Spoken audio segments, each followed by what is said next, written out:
Bismillahirrahmanirrahim. Assalamualaikum warahmatullahi wabarakatuh.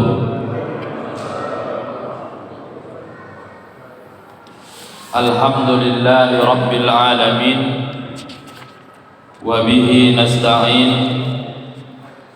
ala umurid dunya waddin.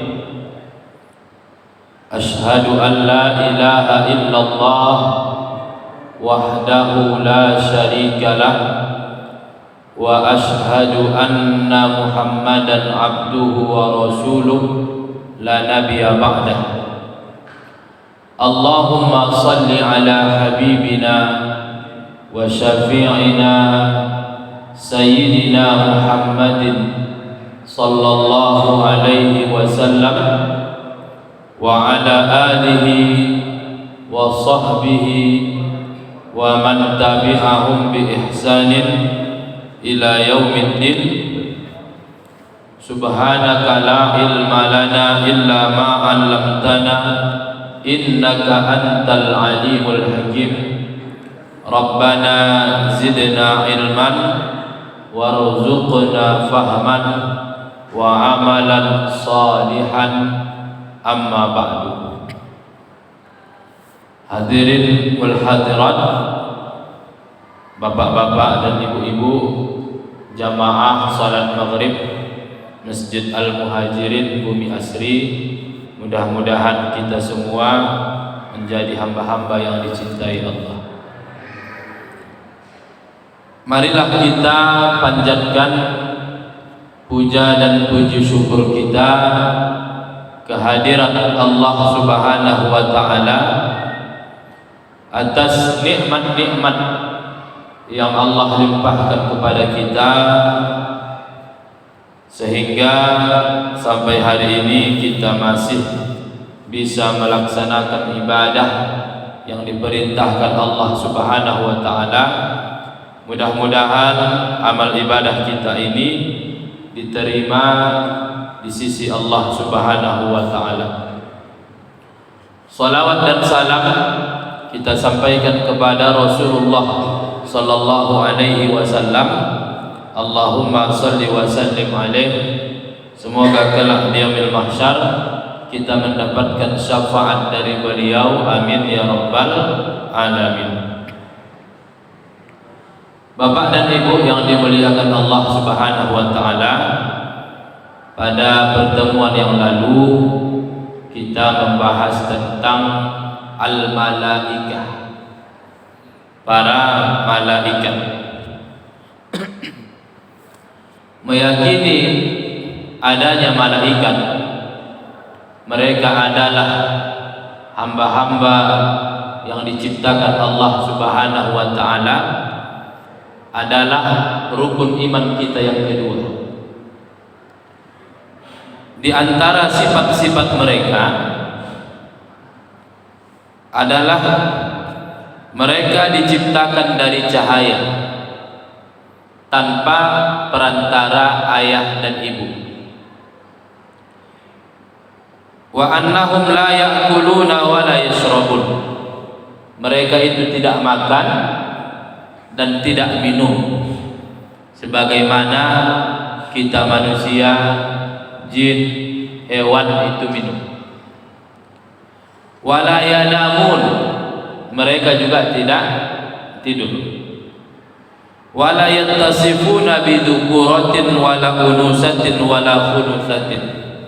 Mereka tidaklah disifati dengan laki-laki dan tidak juga disifati dengan perempuan dan tidak juga disifati dengan khunsa. Faman i'taqada dzukuratahum kana mubtadi'an fasiqan. Siapa yang meyakini bahwasanya malaikat itu adalah laki-laki, maka dia sudah melakukan perkara yang bid'ah dan dia termasuk golongan orang-orang yang fasik. Wa man i'taqada unusatahum kana kafiran. Dan siapa yang yakin bahwasanya malaikat itu adalah perempuan, maka ia sudah kafir.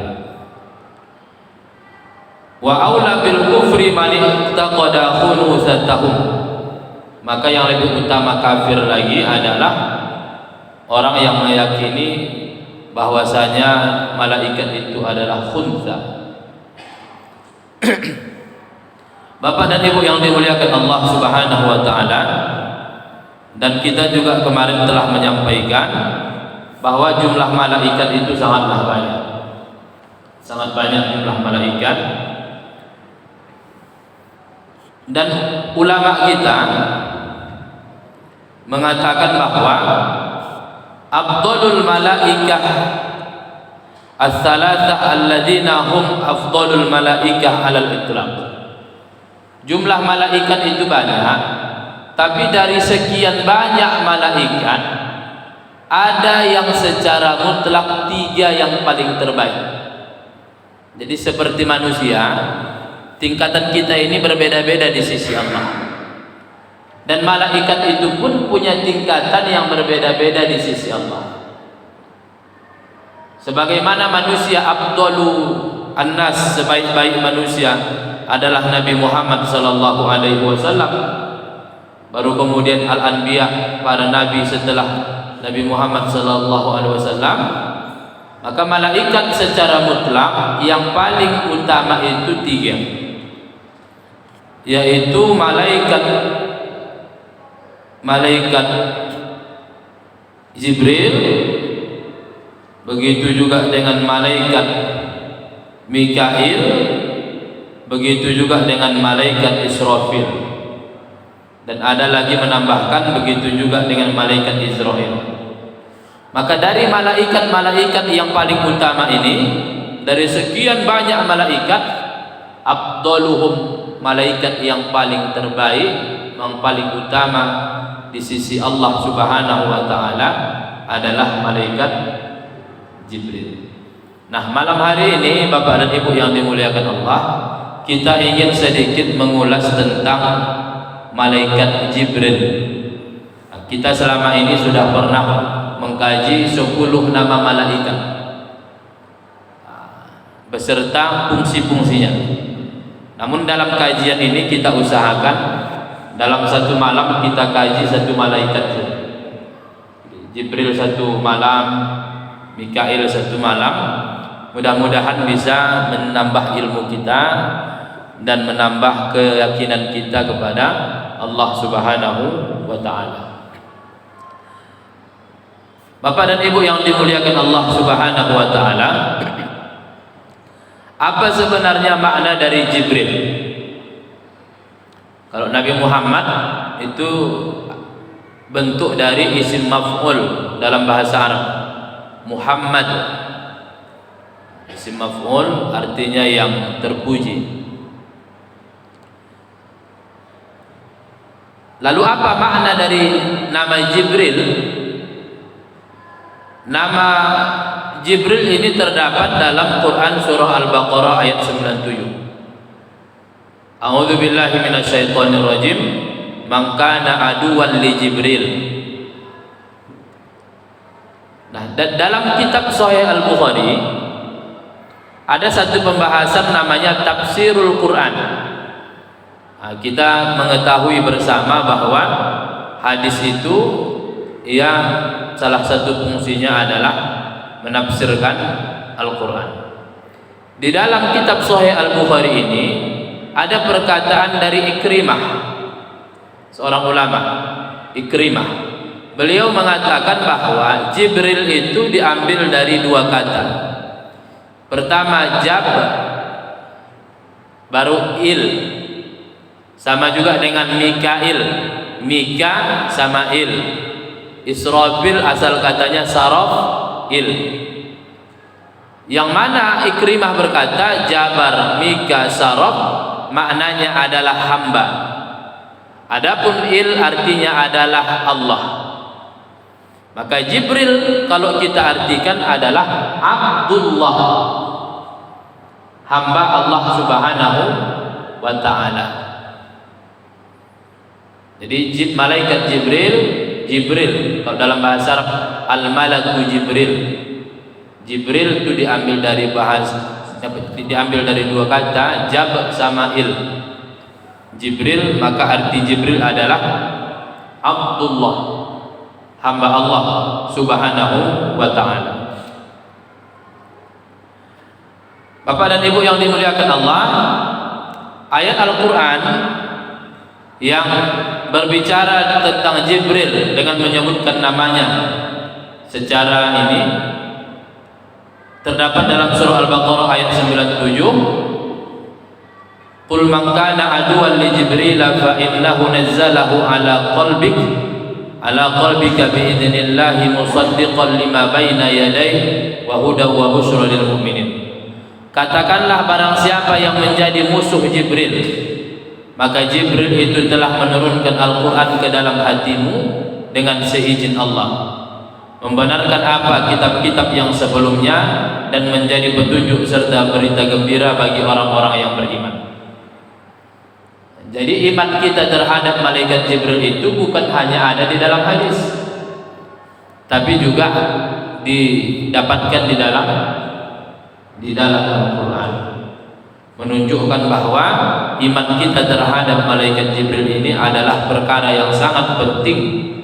Bahkan iman kita tidaklah sempurna, tidak diterima oleh Allah jika kita tidak mengimani para malaikat. Di antaranya adalah malaikat Jibril. Bapak dan Ibu yang dimuliakan Allah Subhanahu wa ta'ala, malaikat Jibril ini memiliki banyak nama, Bapak dan Ibu. Yang pertama tadi yang sudah kita bahas, Jibril.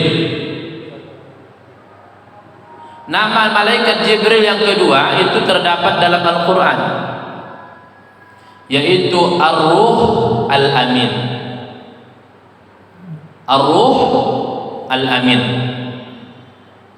itu dalam Quran surah Asy-Syu'ara ayat 194, wa innahu latanzilu rabbil alamin nazala bihi ruhul amin. Jadi ar-ruhul amin ini adalah malaikat Jibril. Ala qalbika litakuna minal munzirin. Dan sesungguhnya Al-Quran ini benar-benar diturunkan oleh Tuhan semesta alam. Dia dibawa turun oleh ar-ruh al-amin. Maka dalam Quran terjemahan kita akan bisa melihat setelah disebutkan ar-ruh al-amin itu disebutlah di dalam kurung Jibril. Ke dalam hatimu Muhammad, agar kamu menjadi salah seorang di antara orang-orang yang memberi peringatan. Bapak dan Ibu yang dimuliakan Allah, ar-ruh itu artinya adalah ruh. Ar-ruh itu artinya adalah ruh. Yas'alunaka 'anir ruh. Al-amin artinya adalah yang dipercaya. Malaikat Jibril ini salah satu tugasnya adalah menyampaikan wahyu. Maka tidak ada satu yang kita ragukan ada hal yang disimpan oleh malaikat Jibril, disembunyikan, tak mungkin. Karena yang menyifatinya sebagai Al-Amin adalah Allah Subhanahu wa ta'ala. Ustaz, malaikat Jibril digelar dengan Al-Amin, berarti malaikat yang lain belum tentu Al-Amin? Tidak, Bapak dan Ibu. Malaikat yang lain Al-Amin juga dipercaya. Cuma kenapa malaikat Jibril disebut langsung dengan Al-Amin? Untuk menunjukkan ketinggian derajat malaikat Jibril ini di sisi Allah Subhanahu wa ta'ala. Makanya ada aliran dalam Islam ini, Bapak dan Ibu, itu mengatakan malaikat Jibril salah dalam ngasih wahyu. Seharusnya wahyu itu katanya dikasih ke Ali bin Abi Thalib, karena mirip Ali dengan Rasulullah, maka salah kasih wahyu. Ini ayat ini sudah bisa membantah ini, bahwasanya malaikat Jibril itu tidak salah dan tidak keliru. Memang yang menerima wahyu itu adalah Rasulullah Sallallahu Alaihi Wasallam. Maka timbullah pertanyaan, Bapak dan Ibu, mengapa malaikat Jibril ini disebut dengan ruh? Ruh. Bahkan di dalam Quran surah Al-Qadar itu tidak disebut dengan ruhul amin. ruh saja. Tatanazzalul malaikatu warruh. Turunlah malaikat dan ruh. Dan ruh itu dalam maknanya menurut ulama tafsir adalah malaikat Jibril. Mengapa Allah Ta'ala menyebut malaikat Jibril ini dengan ruh? Maka disinilah banyak komentar ulama, Bapak dan Ibu. Banyak pendapat ulama kenapa malaikat Jibril ini disebut dengan ruh. Di antaranya adalah malaikat Jibril ini tak punya jasad. Kayak manusia punya jasad, baru kemudian dimasukkan ruh, maka hiduplah kita. Tapi malaikat Jibril itu murni, dia adalah ruh, tak pakai jasad. Makanya dia disebut dengan ruh. Itu satu pendapat. Ada pendapat yang lain mengatakan bahwasanya karena makhluk Allah ini tak bisa hidup kecuali dengan ruh, maka disebutlah ruh itu. Dan itu pula yang disebutkan kepada malaikat Jibril. Kalau kayak kita manusia, gerakan manusia terbatas, tapi malaikat gerakannya tak terbatas. Nah, jadi banyaklah Bapak dan Ibu mengapa disebut dengan ruh. Tapi malaikat Jibril memang disebut dengan ruh lah di dalam Al-Quran. Baru kemudian yang ketiga, malaikat Jibril juga disebut dengan Ruhul Qudus. Nah, ini bukan, jadi istilah Ruhul Qudus ini bukan hanya ada dalam agama lain, tapi di Quran pun malaikat Jibril disebut dengan Ruhul Qudus. Qul nazzalahu Ruhul Qudus min rabbika bil haqq liyuthabbital ladzina amanu wa huda wa busyra lil muslimin. Surah An-Nahl ayat 102. Katakanlah Ruhul Qudus Jibril menurunkan Al-Quran itu dari Tuhanmu dengan kebenaran, untuk meneguhkan hati orang-orang yang telah beriman dan menjadi petunjuk serta kabar gembira bagi orang-orang yang berserah diri. Maka kalau kita lihatlah di ayat-ayat yang kita bacakan ini, nampaklah memang fungsi malaikat Jibril itu. Dia adalah malaikat yang diutus Allah untuk menyampaikan wahyu, dan untuk agama kita ini itulah wahyunya Al-Quran, Al-Quranul Karim. Makanya Bapak dan Ibu, ketika ada di dalam Al-Quran ayat-ayat yang Allah Ta'ala berbicara tetapi menggunakan kata kami, seperti inna anzalnahu fi lailatul qadr, menunjukkan kami, maka para ulama kita mengatakan, apa hikmah di dalam Al-Quran Allah menyebut dengan kami? Maka ada dua hikmahnya. Pertama, kami di situ menunjukkan keagungan. Maka dalam bahasa Arabnya saya adalah ana. Bahasa Arabnya kamu adalah anta. Tapi kami dulu di pesantren, Bapak dan Ibu, ketika kami berbicara dengan guru kami dan mengatakan anta kepada guru kami dianggap tak beradab. Karena anta itu kayak seakan-akan sebaya. Maka di pesantren itu kami manggil guru kami dengan antum. Padahal antum itu untuk yang banyak. Tapi ternyata makna antum itu selain makna untuk banyak, tetapi untuk mengagungkan orang itu. Maka begitu jugalah dengan saya, menunjukkan keagungan itu disebutlah dengan kami. Maka ketika Allah mengatakan inna anzalna, itu tidak bertentangan dengan tauhid Allah Maha Esa, tetap satu, akan tetapi menunjukkan keagungan. Kemudian yang kedua, makna dari inna anzalna, ketika Allah mengatakan inna, sesungguhnya kami, itu menunjukkan bahwa ada peran malaikat yang masuk di dalam. Seperti turunnya Al-Quran, itu antara Allah dengan Nabi Muhammad ada perantaranya, yaitu malaikat Jibril. Makanya ketika berbicara Al-Quran, inna anzalna fi lailatul qadr, inna anzalnahu fi lailatin mubarakah, itu menggunakan kata kami yang menunjukkan adanya keikutsertaan malaikat di dalamnya. Bapak dan Ibu yang dimuliakan Allah Subhanahu wa taala, baru kemudian yang keempat, nama malaikat Jibril Yang pertama tadi Jibril dalam hadis, dalam Quran ada. Yang kedua Ruhul Amin dalam Quran juga ada. Yang ketiga Ruhul Kudus dalam Quran ada. Yang keempat ini dalam hadis Nabi sallallahu alaihi wasallam. Hadis riwayat Imam Bukhari, hadis sahih. Yaitu Bapak dan Ibu, ketika Nabi Muhammad didatangi malaikat Jibril di Gua Hira, yang kisahnya diminta untuk membaca Quran itu, Iqra. Nabi Muhammad mengatakan, ma ana biqari, aku tak bisa baca. Setelah itu pulanglah Nabi Muhammad ke rumahnya, menceritakan kepada istrinya, sampai istrinya Sayyidah Khadijah ini kebingungan. Dipanggillah Waraqah bin Naufal, sepupu dari Khadijah. Waraqah bin Naufal, menurut sebagian ulama dia termasuk orang yang awal-awal masuk Islam. Apa kata Waraqah bin Naufal yang saat itu dia beragama Nasrani, mengambil agama Nasrani dari Syria? Maka Waraqah bin Naufal mengatakan, wahai Muhammad, ceritakan apa yang kau lihat. Setelah diceritakan oleh Nabi Muhammad sallallahu alaihi wasallam, Waraqah bin Naufal mengatakan, hadzal namus alladzi unzila ala Musa. Ini adalah namus. Jadi namus itu sebutan untuk malaikat Jibril. Ini adalah namus yang diturunkan kepada Nabi Musa alaihissalam.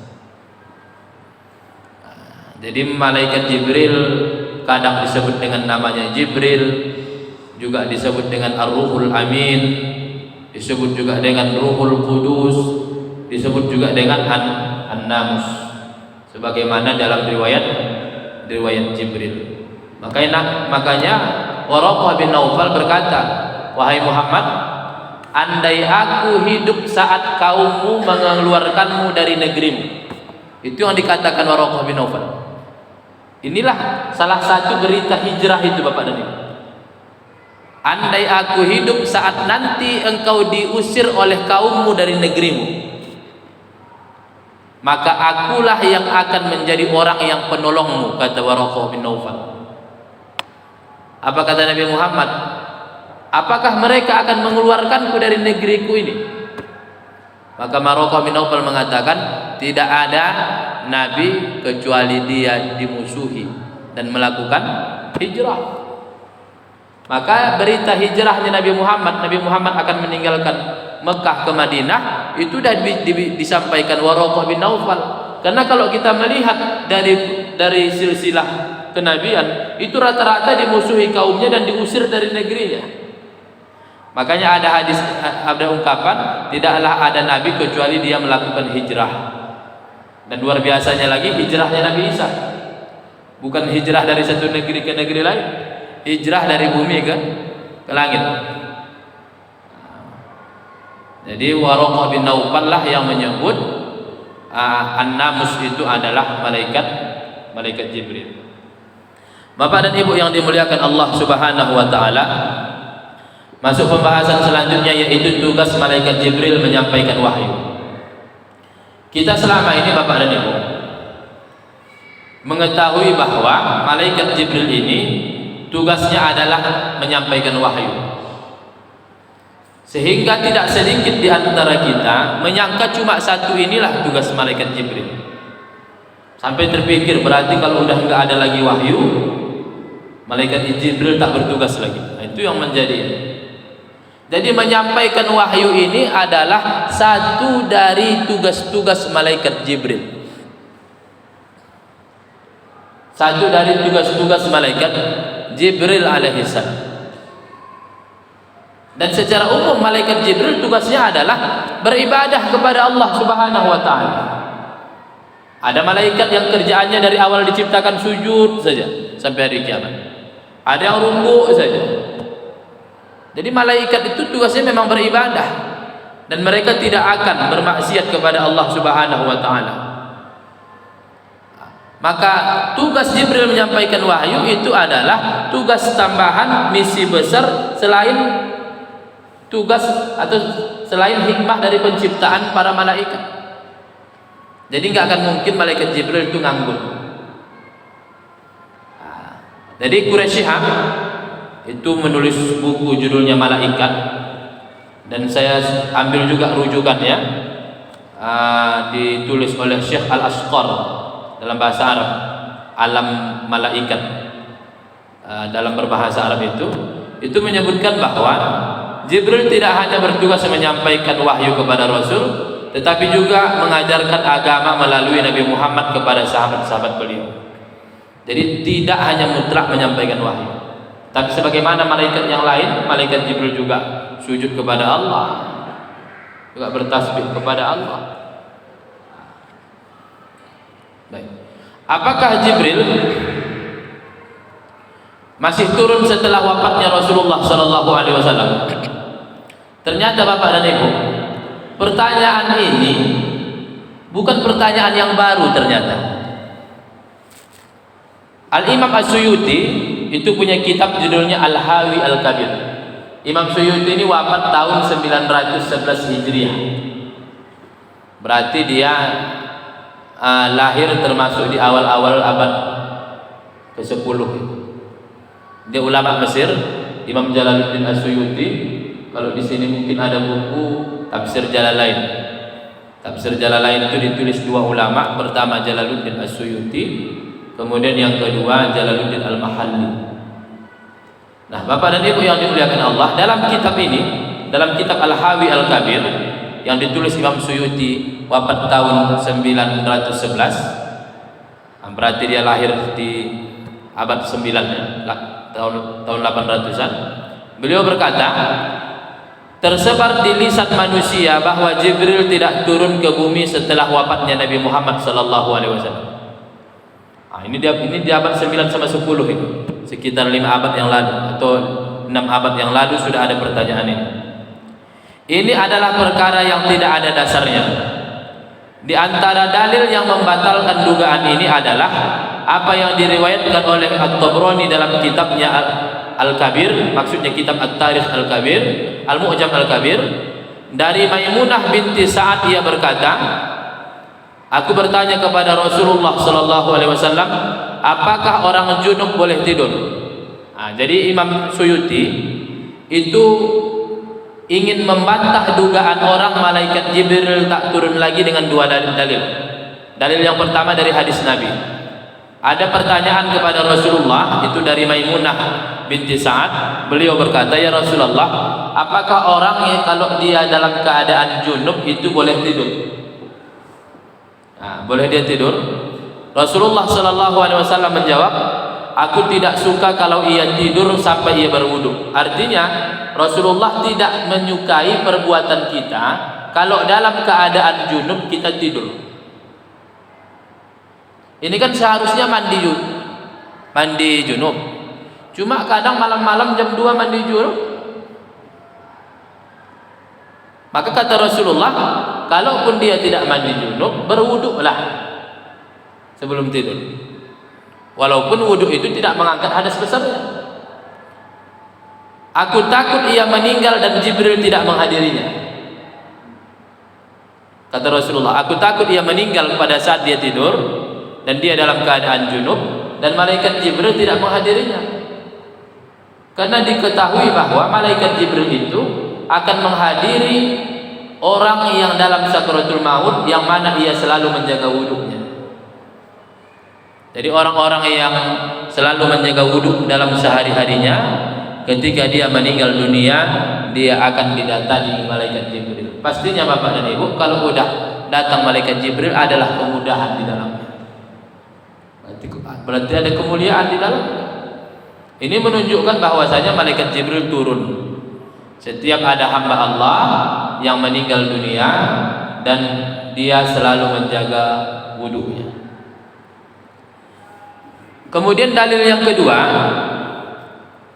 diambil Imam As-Suyuti dari Quran surah Al-Qadar ayat 4 yang sering kita baca ini Bapak dan Ibu. Apa kata Imam Suyuti? Summa ra'aitu fi qawlihi ta'ala, kemudian aku melihat firman Allah Subhanahu wa ta'ala, tanazzalul malaikatu warruhu fiha biizni rabbihim. Tanazzalul malaikatu war-ruh fiha bi'idzin rabbihim. Yang artinya turunlah para malaikat dan ruh. Dan ruh ini adalah malaikat Jibril. Fiha bi'idzin rabbihim, dengan izin mereka. Bapak dan Ibu yang dimuliakan Allah, dalam bahasa Arab kata kerja itu ada 3. Yang pertama disebut dengan al-fi'lul madhi, kata kerja yang menunjukkan telah berlalu. Misalnya nazala al-Quran, telah turun Al-Quran, berarti telah berlalu. Baru ada lagi namanya al-fi'lul mudhari. Fi'lul mudhari itu kata kerja yang menunjukkan sedang terjadi dan akan terjadi. Sedang terjadi dan akan terjadi. Baru kemudian ada namanya fi'lul amri, perintah. Kata kerja yang menunjukkan perintah, seperti turunlah, pergilah, datanglah, itu perintah. Kalau kita melihat kepada ayat ini, tanazzalul malaikatu war-ruh, asalnya itu Bapak dan Ibu tatanazzalul. Asalnya itu sebenarnya tanazzala fi'il madinya, yatanazzalu fi'il mudhari'nya. Tapi ketika berjumpa 2 tatanazzalu boleh dihapus 1. Maka tinggallah dibaca tanazzalul malaikatu war-ruh. Tanazzalul malaikatu war-ruh. Jadi asalnya itu tatanazzalu. Maka kata tanazzalu di dalam ayat itu adalah fi'il mudhari yang menunjukkan sedang terjadi dan akan terjadi. Maka inilah yang menjadi dalil ulama bahwasanya Lailatul Qadar itu tiap tahun berulang datang. Karena pada malam Lailatul Qadar para malaikat memadati dunia ini. Dan di antara malaikat yang turun itu adalah malaikat Jibril alaihissalam. Jadi karena malaikat dan malaikat Jibril ini turun ketika malam Lailatul Qadar, sedang Lailatul Qadar itu terjadi setiap tahun, berarti sudah pasti setiap tahun malaikat Jibril turun ke bumi ini. Maka inilah yang menjadi dalil Imam As-Suyuti dan para ulama yang lain yang berpendapat bahwasanya meskipun wahyu sudah terputus, artinya wahyu karena Nabi Muhammad sudah meninggal dunia, maka terputuslah wahyu. Karena tugas malaikat Jibril bukan hanya menyampaikan wahyu, malaikat Jibril mempunyai tugas-tugas yang lain, menghadiri orang mayit yang sakaratul maut dan dia selalu menjaga wudunya, orang yang mendapatkan Lailatul Qadar.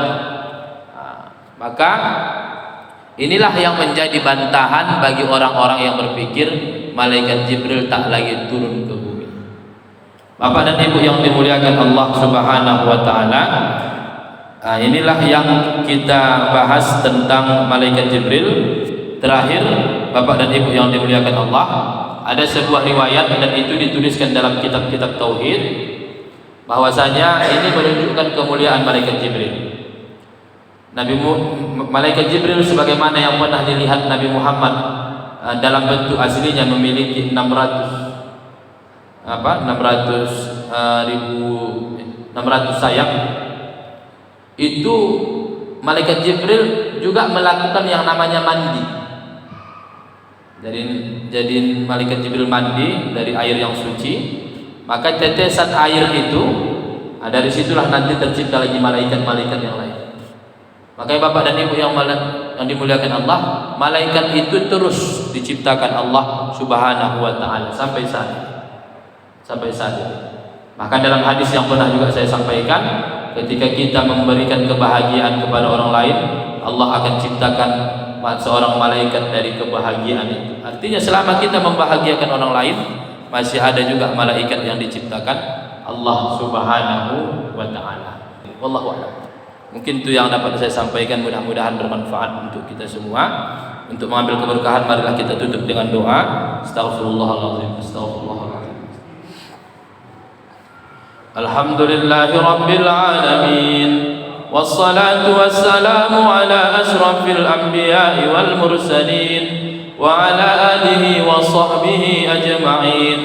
اللهم اغفر لنا ذنوبنا وذنوب والدينا وارحمهم كما ربونا صغارا ولجميع المسلمين والمسلمات والمؤمنين والمؤمنات الأحياء منهم والأموات إنك سميع قريب مجيب الدعوات ويا قاضي الحاجات اللهم اجعل جمعنا هذا جمعا مرحوما وتفرقنا من بعده تفرقا معصوما ربنا آتنا في الدنيا حسنة وفي الآخرة حسنة وقنا عذاب النار وصلى الله على سيدنا محمد وعلى آله وصحبه أجمعين والحمد لله رب العالمين تقبل الله منكم منا ومنكم تقبل يا كريم